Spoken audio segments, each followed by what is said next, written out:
I have positioned myself as someone who thought Freddie Andersen gets an opportunity to keep his net. Not to win it back, but to keep it. I don't believe that's the situation anymore. I thought that, hey, no amount of wins or no amount of play or whatever Jack Campbell was going to do, that they would tell Freddie Andersen he wasn't going to have the net when he came back, and that it wasn't his to lose, and that he had to play well, and that there was going to be a lot of pressure on him, but that pressure was going to be a positive. And you were really going to get to find out when he came back if he could handle it or not, knowing that his job security was tenuous at best. Jack Campbell's just locked in when he's playing right now. He looks phenomenal.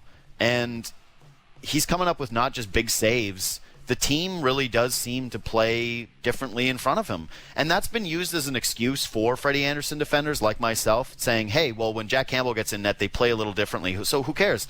If that's the ultimate byproduct, then it's working for you anyways. I think Freddie Andersen could still play a factor for this team. I still think he could be playing in playoff games, especially considering that Jack Campbell has this leg thing that's really lingering. But also, there's got to be something to the fact that this guy is playing hurt, and he's going out there and he's giving you your all every single night. And he's making athletic saves, and he's diving across the crease, and he's playing his ass off. That the guys in front of him know he's dealing with whatever it is he's dealing with. They want to keep as much pressure off of him as they can. They seem to be playing harder because they know there's a guy behind them that has this mental fortitude and is giving them that energy. And Bourne, you should speak to this more than anything, but that is a part of hockey culture or sports culture in general, is if you have a guy gutting it out on your team and playing through something and performing, it's kind of hard to dog it. It's kind of hard to be the guy who says, well, I'm not giving it my all tonight. They seem to have that going with this team, like a bunch of guys who, like a bit of an all for one. They like each other, and Campbell is obviously the team's golden retriever that everyone loves to give head scritches to and love on all the time. So yeah, having the golden retriever with the hobbled paw out there still working his tail off, of course they're right. They're the three-legged dog who's still doing it. Yeah, you can't hang the three-legged dog out to dry.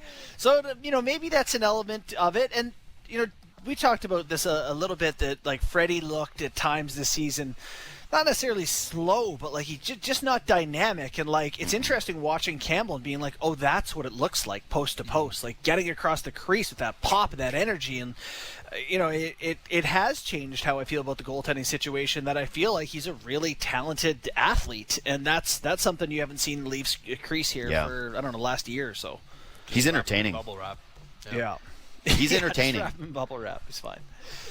Again, goaltending is not for everyone, and for I don't know, maybe most hockey fans, they just say, just stop the puck and that's all I care about. But no, he's like, Freddie's all positional, and he's huge, and he's got the massive pads, the massive equipment.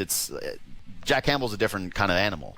That's just like an exciting goaltender that you get to watch in net. And yeah, he reminds me of goaltenders from the early 2000s more than he reminds me of goaltenders from right now. Yeah. And, I said this last week on the show that I think he looks small in the net, and that hasn't changed. He does. But the fact that he has that, like, pop, maybe that compensates for some of it. I just feel a little bit more like he could get the job done if he could stay healthy. It's weird, though. Like, even today or after the game last night, they asked about tonight for Campbell, and Keefe was like, yeah, we'll see. And I do know how that goes with, like, the sports science team, the health team. Like, Keefe will show up to work today, and he will say, can he go? And they'll say, well, we'll talk to him when he comes in, whatever. But, like, he genuinely won't know. He's, like, as in the dark about this as we are. So I don't know what's going on. Well, I mean, if there's any doubt, and we talked about this a little bit off the top of the show, if there's any doubt, he should be, again, put in the bubble wrap. And if it's double V that has to start today on the back end of back-to-backs, or Hutch gets a back-to-back start, or he starts for 2 straight weeks, he's this team's number one goaltender, or the rest of the regular season until like the final week, if you can get these two healthy, or at least one of the two in a spot where they're as close to 100%, that's what you have to do, because you're securing your spot. The points have already been made about this team. There's nothing left to prove in this regular season to me, that if you have a chance to get these goaltenders healthy, you have to take that opportunity. Yes, Ben, as you were talking, I just see the Otani highlights on in front of me, and can he play goal? My God. Anyway. No, he's also a Band-Aid. That's the thing. He's going to get hurt in 2 days. Yeah. No, enjoy, dude. Shohei Otani had one of the most exciting baseball games potentially maybe in the history of baseball. I don't know. Sure. It's up there. What he just did. The guy was a starting pitcher who threw 100, and then he hit just a massive home run to start the game. And well, yeah, exactly. And he's gonna enjoy those highlights, because you get like maybe 5 more games of that before it's, hey, Shohei's on the DL, and you'll never see him again. Maybe that's where we got Jack Campbell here. We'll see. Yeah. But either way, it's just hoping. I'm with you guys though that like if you got to go with double V or Hutch back to back here, you kind of got to do what you got to do. I know, double V. Let's see what he's got. Remember last year when Hutch was so bad, they're like, maybe Kaskasuo? And then the Penguins scored 14 I remember on him. because He's like, who else this was remembers fun. Babcock?